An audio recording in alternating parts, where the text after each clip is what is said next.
Welcome everyone to another video, and in this video we're going to be taking a look at the Timeless Cup.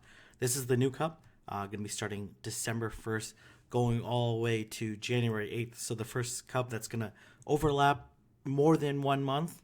So pretty interesting why they're doing that. Maybe because they didn't want the January one to be so shortened because people are going to take time off. I'm not really sure. Or people are taking time off in December, so there may not be as many tournaments, so giving some people more opportunity, or more in this case time, to do this cup. But let's go ahead and take a look at some of the details. This is on Silph.gg. Shout out to Silph for always coming up with some pretty unique formats, and this format is pretty unique. So you're going to start off by picking one elemental starter from the first 4 generations: Kanto, Johto, Hoenn, and Sinnoh. Then you can select the rest of your battle party from any of the 4 generations that were listed, which is the 4 that I just talked about, with the following exceptions: no fighting, so no like Medicham, Hitmonchan, etc. No normal, so no Vigoroth. No fairy, so no Azumarill. No dedicated like fairy type charm user. No steel, so no Steelix, Bastiodon, Probopass, Skarmory, and no psychic allowed, including dual types may not be used. No legendaries and mythicals may be used. Umbreon and Sableye may not be used. And only Pokemon Generation 1 to 3 species or forms released in Gen 5, 7, or 8. Unova, Alola, or Galar may not be used. So quite a few restrictions, but we're going to go ahead and take a look at the list of Gen 1, Gen 2, Gen 3, and Gen 4 Pokemon that are allowed in this cup. So if we take a look, actually interesting. Yeah, no flying. Yeah, I was like, I thought, anyways, okay. So what you want to do is start off with your starters, and I'll go over like some like detailed teams and strategies that I think might be useful. But you have to pick one starter out of the 12 available. Some of them are better than others, so like probably none from Gen 4. Maybe Empoleon has a case because it has like that steel typing, makes it a little bit unique, but likely you're going to be looking at Swampert. You're going to look at Blaziken from a unique fighting fire Pokemon, the only fighting Pokemon, or one of the 2 fully evolved fighting Pokemon allowed with Infernape, but don't use Infernape because it has access to counter, which is going to be pretty useful in some matchups. But Blaziken, ultra squishy, so we're definitely going to see Swampert be one of the premier types selected, and then we might also see Meganium. Meganium, slightly different moveset, different typing than Venusaur. I doubt we're going to see very much Typhlosion. I doubt we're going to see too much Feraligatr. And then in Gen 1, all 3 of these Gen 1 starters are pretty good, but I do think Swampert outshines Blastoise, but is not as vulnerable to the grass, has access to Ice Beam, and still has access to Hydro Cannon. But Swampert's ability to have Mud Shot, Hydro Cannon is just like too great of a combination, and that Earthquake coverage or Sludge Wave gives it really nice coverage against opposing Pokemon. So I think you're going to see Swampert be really popular, Venusaur or Meganium. People are not used to running Meganiums as often. And then we're going to see a little bit of Charizard, and definitely some people are going to see some exploits in the meta with Blaziken. And then you go ahead and pick your remaining Pokemon. If we look on pvpoke.com on the Timeless Cup rankings, we see that Venusaur is ranked number 1 with an overall score of 97.8. It's rated as number 1 closer and number 1 rated 100 closer and 100 defender. That's actually pretty interesting. Is that because, let's take a look here. So one closing scenario is like if you end up in a 1-0-0 shield matchup, do you win all your matchups, or do you win a lot of them? In this case, you win all but 9, and these are probably just fire Pokemon that can tank a Sludge Bomb, or in this case confusion users. So Dustox, Venomoth, Charizard, Swalot, Charmeleon. So like really you're looking at like Venomoth and Charizard, and some people might run Dustox. It's certainly viable. Are you going to see too much Beedrill? Maybe or maybe not. Snowy Castform might be interesting as well. And then we see Dragonair. Dragonair, you're going to have to run it with Return. I'll run some analysis to see, do you want to run Return, Dragon Pulse, or Wrap? Likely Return is going to be favorable just because Dragonair is a little squishy, and you're not going to be able to get off too many charge moves, so that Return definitely going to be super helpful. It has positive matchup against Charizard, Venusaur, Venomoth, Sunny Castform, and Ninetales, and then obviously weak to the Ice users, and then as well loses to Swampert. Actually pretty interesting.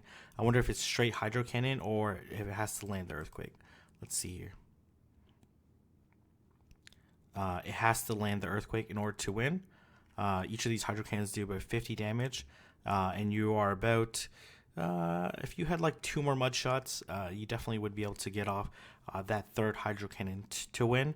And it's not like you're going to get Dragon Breath down. You do have to get taken down by these Aqua Tails. So Dragonair, not a safe switch-in into Swampert. Swampert with a 2 Mud Shot advantage would be able to take out Dragonair. But I don't think too many people are going to treat it that way, but something to factor and to consider.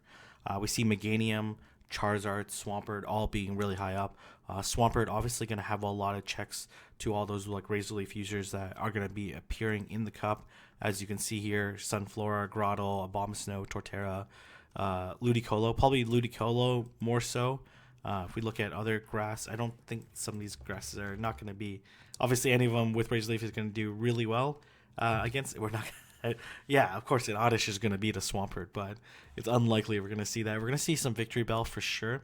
Always a premier grass type.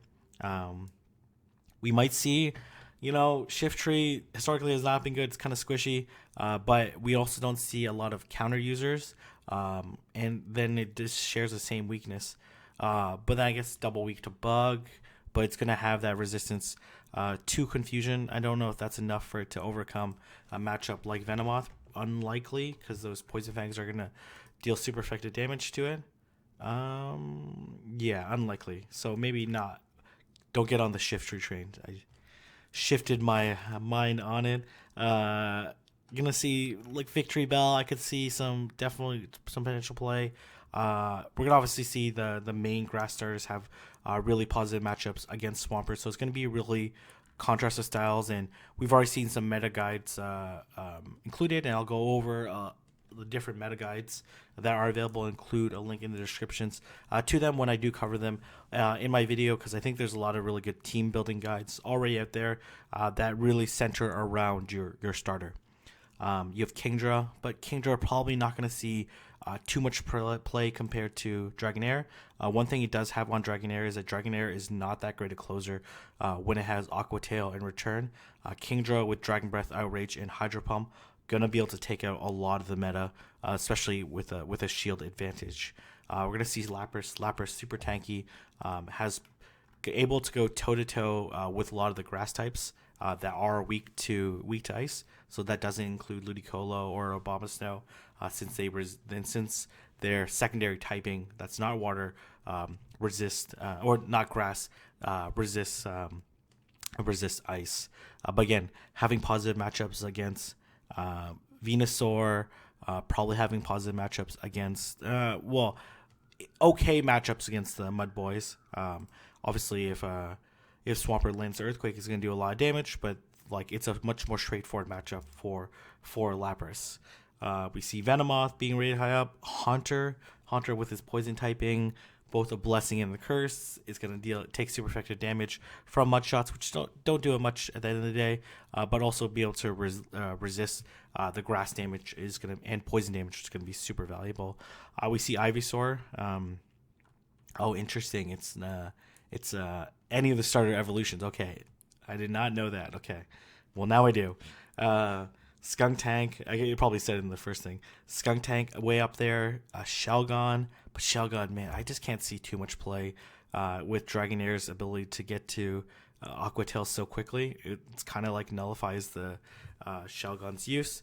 Frostlass, man, it's so glassy, but certainly could have some use, especially with Avalanche. Gonna deal a lot of damage with Avalanche and Shadow Ball, Blastoise, Drapion, Blaziken, Sunny Castform.